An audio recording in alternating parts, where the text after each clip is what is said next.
Show की शुरुआत में back stage Cardi roads arena में अपने सूटकेस के साथ एंटर हो रहे होते हैं, तभी ब्रॉक लेसनर ने कॉडी रूड्स पर बुरी तरह से अटैक कर दिया। इधर मार उधर मार, शटर में मार और पता नहीं कहां कहां मारा। ब्रॉक चिल्ला रहे थे, तू फाइट चाहता है फाइट कर, और वो कॉडी रूड्स के हाथ पे भारी स्टील का सिलेंडर दे मारते हैं, जिसके बाद कॉडी रूड्स हाथ पकड़ के दर्द से करा रहे होते हैं। अब हमें रिंग में पॉल हेमन दिखाई दिए। वो बोलते हैं कि मेरा कोई लेना देना नहीं था, जो आप सभी ने भी देखा, आपने देखा उसका मैं वादा कर सकता हूं कि वो केवल बस एक एग्जाम्पल है। कॉडी रूड्स के साथ क्या क्या नहीं हो सकता है। मैं समझता हूं कि मैं यहाँ नजर आया हूं पिछले हफ्ते, इतना अच्छा लगा लोगों को देख के, इसलिए मुझे वापस से बुलाया गया है और मैं आइलैंड ऑफ रिलेवेंसी पे जाते वक्त यहाँ रुका इस सिटी में एक ही चीज़ की हाइप बढ़ाने के लिए, नाइट ऑफ चैंपियन, जहाँ में एक नहीं दो नहीं तीन मेन इवेंट दिखने वाले हैं। नाइट ऑफ चैंपियन में इतिहास रचा जाएगा। केविन ओवेंस और उसके घटिया और नीच पार्टनर को देखेंगे हम नाइट ऑफ चैंपियन में।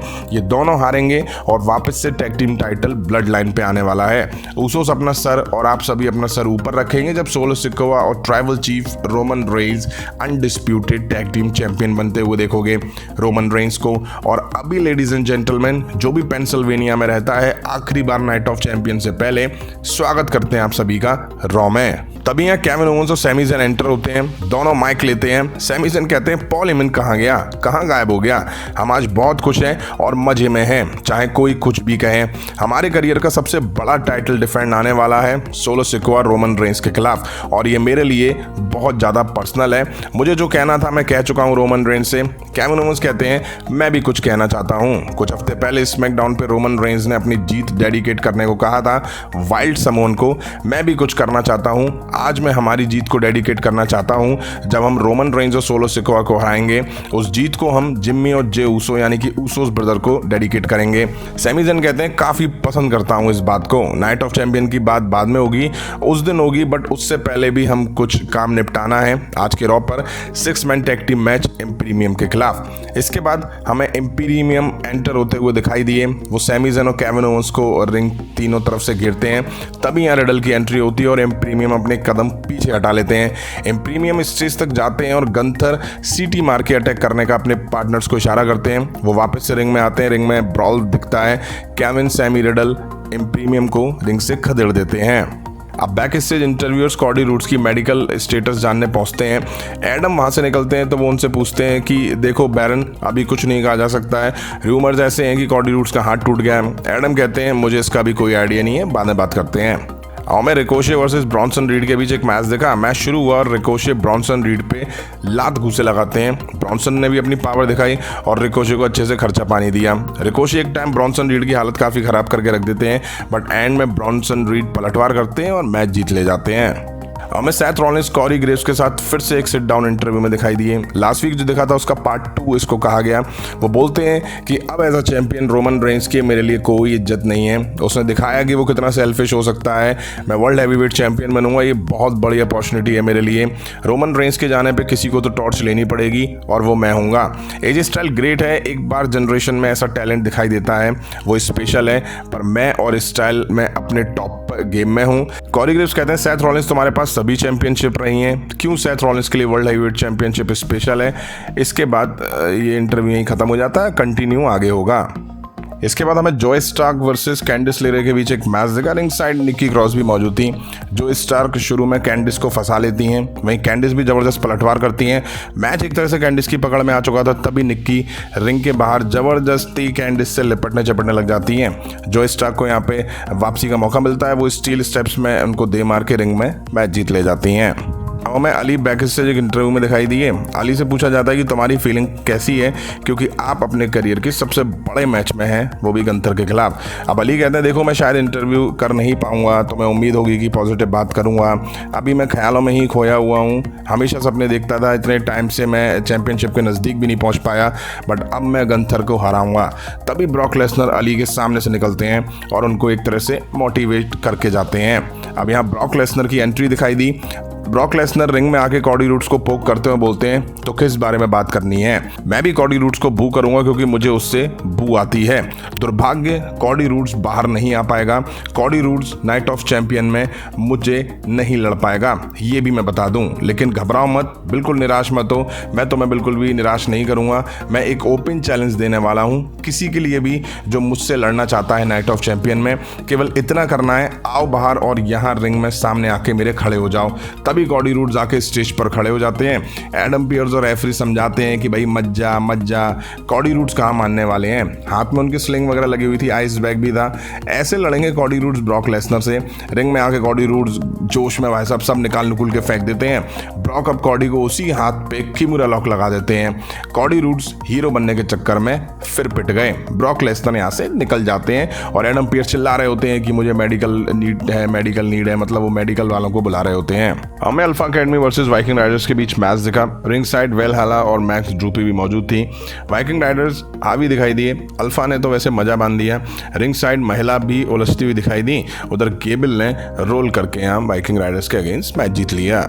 यार बैरन सेक्सट्रॉन को पता नहीं बड़ा ही मजा आता है। वो फिर से कॉडी रूड्स के रूम के पास पहुंच जाते हैं और कहते हैं और जानना चाहते हैं कि कॉडी रूड्स का भैया स्टेटस क्या है, वो नाइट ऑफ चैंपियन में लड़ पाएंगे या नहीं लड़ पाएंगे।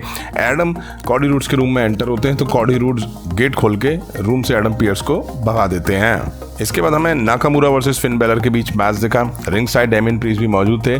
दोनों ने एक दूसरे को टेक डाउन करने की कोशिश करी। दोनों तबीयत से एक दूसरे को मारते हैं। उधर नाकामुरा बैलर को बड़ा लते आते हैं। रेफरी से बच के डेमियन नाकामुरा पर अटैक करते हैं। अच्छा मैच दिखा दोनों सुपरस्टार के बीच में। अब नाकामुरा डेमियन प्रीस्ट पर अटैक कर देते हैं। मैच उनकी पकड़ में था बट यहीं बैलर को रिकवर होने का टाइम मिल जाता है। वो कूडिग्रा दे के रिंग में नाकामुरा को मैच में हरा देते हैं। हमें रकील रॉड्रिगेज वर्सेस सोनिया डेविल के बीच एक मैच दिखा। रिंग साइड चेल्सी ग्रीन भी होती हैं। सोनिया स्टार्टिंग में रकील पर अटैक करती हैं। रकील पलटवार करती हैं और अपनी पावर दिखाती हैं और सोनिया डेविल को हरा के खेल खत्म कर देती हैं। मैच के बाद चेल्सी ग्रीन सोनिया डेविल मिलकर रकील रॉड्रिगेज पर अटैक करती हैं। शॉर्जी आके उनको सेव करती हैं। ये ही नेक्स्ट वीक मेरे अकॉर्डिंग होने वाले फैटल 4-वे टैग टीम मैच में रकील की मिस्ट्री पार्टनर होंगी। अब बैक स्टेज रेफरी आता है। कॉडी रूड्स का स्टेटस एडम पियर्स को देता है और बताता है कि कॉडी रूड्स बहुत दर्द में है। तभी वहाँ ट्रिश स्ट्रैटस एडम पियर्स के पास आ जाती हैं। कहती हैं मुझे माफ़ करिए, मैं आ गई हूँ कॉन्ट्रैक्ट साइनिंग सेगमेंट के लिए, मैं थोड़ा बिजी वगैरह थी। बैक लिंच थोड़ा सा पगलाई हुई है। मैं चाहूँगी कि थोड़ा सिक्योरिटी वगैरह बढ़ा दी जाए एनवायरनमेंट को प्रोफेशनल बनाने के लिए। एडम पियर्स वहाँ से चले जाते हैं। और मैं बैकी लिंच और स्ट्रैटस के बीच एक कॉन्ट्रैक्ट साइनिंग सेगमेंट दिखा। दोनों की एंट्री हुई। कॉरी ग्रेव्स रिंग में खड़े होते हैं। ट्रिश स्ट्रैटस आगे बोलती है देखो तुम मेरी जाल में फंस गई कितनी आसानी से। जब मैंने सर धड़ से तुम्हारा अलग करा था, देख लो तुम यहीं हो रॉ पर। कहना पड़ेगा ये बहुत बड़ा क्षण है, ये मेरा पहला कॉन्ट्रैक्ट साइनिंग है। ये क्या है, हर्षी जो चॉकलेट खाते हैं वो। देखो कितनी अच्छी लग रही हो, कितने अजीब से गॉगल पहन के आई हो। कोई नई बात नहीं है, कॉन्ट्रैक्ट साइनिंग देखते रहते हैं। कितने तुम साइन करे होंगे, वो भी मेरी वजह से। मैंने जो काम करे उसकी वजह से, क्योंकि मैं जब काम कर रही थी तुम बच्ची थी, कहीं ना कहीं खाना वगैरह खा रही थी।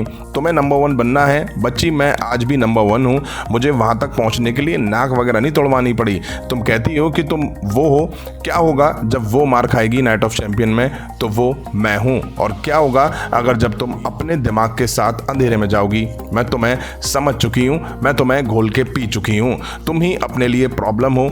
मैं यहाँ साइन करने वाली हूँ, मुझे कहने की जरूरत नहीं है। मैं साइन करूंगी, ये मेरी पहली कॉन्ट्रैक्ट साइनिंग है और तुम्हारी आखिरी। बैकी लिंच कहती है तुम्हारे अंदर डर साफ दिख रहा है, बहुत ज्यादा डरी हुई हो। डरो मत, मैं तुम्हें ज्यादा चोट नहीं पहुंचाऊंगी, बट तुम चोट से भी ज्यादा इतिहास से डरी हुई हो। लोग तुम्हें भूल रहे हैं, लेकिन दिक्कत की बात यह है जैसी तुम हो उससे बेहतर तुम पहले थी और तुम ये सबको याद दिला रही हो। मैं आज भी बेहतर हूं, लेकिन तुम्हें चाहिए कि तुम्हारे बारे में तारीफ करें, फूल बरसाएं तुम्हारे ऊपर, तुम्हें हर चीज के लिए क्रेडिट मिले। इतिहास में जी रही हो तुम बीत चुकी हो और मैं अभी भी हूं। तुम पीठ में छुरा घोंपती रहो और फ्रस्ट्रेशन निकालती रहो। इन्हीं बातों की वजह से मैं खुद को देख सकती हूं कि तुमसे मैं बेहतर हूं, लेकिन अब बस रुको नाइट ऑफ चैंपियन तक, मैं तुम्हें कैसे धोती हूं। ट्रिश स्ट्रैटस इसके बाद टेबल पलटा के रिंग से निकल जाती हैं। अब बैक स्टेज एडम पेयर्स दिखाई दिए, वो फोन पे किसी से बात कर रहे होते हैं। वो कहते हैं कि कंडीशन बहुत सीरियस है, कॉडी का हाथ टूट चुका है, वो मुझसे किसी भी तरह की हेल्प लेने को तैयार नहीं है। इसके बाद वो फोन पे जिससे बात कर रहे होते हैं वो कुछ ऑर्डर वगैरह देते हैं। एडम पियर्स कहते हैं ओके ओके। इसके बाद हमें जेब कतरा वर्सेस अपोलो क्रूज के बीच एक मैच दिखा। जेब कतरे के साथ मामी भी होती हैं। अपोलो शुरू से ही मार देना शुरू करते हैं। अपोलो जेब कतरे के दोनों हाथ पे तान के रिंग में फेंक देते हैं। जेब कतरा भी कुछ मूव वगैरह दिखाता है। अपोलो अपनी पावर अच्छे से दिखाते हैं। अब डोमिनिक 619 लगाने जाता है। अपोलो रिंग के बाहर खींच के उन्हें ढेर कर देते हैं। रिया रिप्ले अपोलो को रोकती हैं। रेफरी देख रहा है फिर भी कुछ नहीं बोलता है यार। अब जेब कतरा रेफरी को उलझाने लग जाता है। रिया अपोलो को टर्न बकल में दे मारती हैं और रिंग में जेब कतरा मैच जीत ले जाता है। समझ नहीं आता, जब रेफरी ने देखा तो अपोलो खड़े थे, फिर देखा तो वो ढेर थे, तो अकल नहीं है क्या? रेफरी बन के घूम रहे हैं कि रेहा रिप्ले नहीं मारा होगा अपोलो को, उसे क्या मजे आ रहे हैं कि अपने आप ढेरों के नीचे लेटा पड़ा है मैट पे।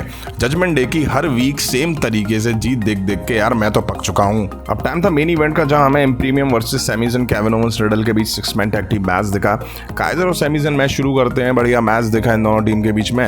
रिडल को अपनी साइड फंसा के तबीयत से इम्प्रीमियम मार लगाते हैं। कभी कभी रूल्स का भी समझ नहीं आता है। सेमीजन बिना टैग के अंदर आ रहे हैं तो रेफरी आने नहीं दे रहा है। उधर काइजर बिना टैग के अंदर आ रहे हैं, अटैक करके जा रहे हैं तो रेफरी बुत बना खड़ा हुआ है। अच्छा मैच दिखा इन दोनों टीम के बीच में। सेमीजन केविन ओवेंस और रिडल के बीच अच्छा टीम वर्क दिखा और एंड में मैच सेमीजन केविन ओवेंस रिडल ने जीत लिया। अब बैक स्टेज कॉडी रूड्स अपने लॉकर रूम में दिखे। ट्रिपल एच उनके पास आते हैं। वो पूछते हैं क्या मैं बैठ सकता हूँ? अब ट्रिपल एच कहते हैं मैं समझ सकता हूँ क्या चल रहा है तुम्हारे दिमाग में, मैं पूरी तरह इज्जत करता हूँ भावनाओं की। ट्रिपल एच कहते हैं तुम प्रॉब्लम में हो, तुम्हें मेडिकल अटेंशन की ज़रूरत है। ट्रिपल एच कहते हैं हाथ टूट चुका है, समझ सकता हूँ, किसी को सवाल उठाने की कोई ज़रूरत नहीं है। कॉडी कहते हैं तुम्हें लग रहा है मैं डर रहा हूँ। ट्रिपल एच कहते हैं तुम डर रहे हो कि डॉक्टर ने आके अगर तुम्हें ये बता दिया तो मैं तुम्हें नाइट ऑफ चैंपियन में नहीं जाने दूंगा, क्योंकि डॉक्टर तुम्हें मेडिकली क्लियर नहीं करेगा। कॉडी कहते हैं छोटी सी चोट की वजह से तुम मुझे नहीं जाने दोगे। ट्रिपल एच कहते हैं तुम ताकतवर हो, सेथ रॉलिंस के खिलाफ तुम इंजर्ड थे, हेल इन अ सेल में तब लड़े थे। सोचो तुम हेल इन अ सेल के बाद 1 साल शेल में रहे थे। कॉडी कहते हैं ये मेरे लिए दुखद था, मैं वापस आया, मैं अपने अतीत में जी रहा हूँ, मैं नहीं जीना चाहता अपने अतीत में। तुम क्या करते अगर मेरी जगह होते? तुम लड़े हो, मैं जा रहा हूँ, मैं लड़ूंगा आखिरी सांस तक। ट्रिपल एच ये सुन के वहां से चले जाते हैं। यहीं आज रॉ का एपिसोड एंड हुआ। ब्रॉक लेसनर का आज एक विनाशकारी रूप देखने को मिला है। उन्होंने 2 बार कॉडी रूड्स पर अटैक करा। दूसरी बार तो खैर कॉडी रूड्स की बेवकूफ़ी ही उन्हें ले डूबी। लगातार बताया जा रहा है कि कॉडी रूड्स का हाथ टूट गया है, हाथ टूट गया है, फिर भी उनको एडवर्टाइज कराया जा रहा है नाइट ऑफ चैंपियन के लिए। वो बताया जा रहा है कि वो लड़ेंगे। ट्रिपल एच ने भी आके उनको समझाया मेडिकल ले लो, बट उन्होंने मना कर दिया। वहीं जजमेंट डे की हर वीक सेम जीत देख देख कर भाई मैं तो बोर हो चुका हूँ। मामी रिया रिप्ले मुझे डोमिनिक के साथ बिल्कुल पसंद नहीं आती। जेब कतरे के साथ सोलो अगर वो मैच लड़ती हुई दिखाई देती है तो वाकई देख के मज़ा आता है। अभी जून में कोई पीपीवी नहीं है। मनी इन द बैंक अच्छा खासा टाइम है और WWE नेक्स्ट वीक रॉ के एपिसोड से ही क्वालिफाई मैच शुरू करने वाली है मनी इन द बैंक को लेकर के। एपिसोड आपको कैसा लगा कमेंट करके जरूर बताइएगा। अभी की वीडियो में इतना ही। पसंद आए तो लाइक और शेयर करें और इस तरह की इंटरेस्टिंग अपडेट्स के लिए चैनल को सब्सक्राइब करें, बेल आइकन को प्रेस करें। मिलता हूँ नेक्स्ट वीडियो में। Thank you.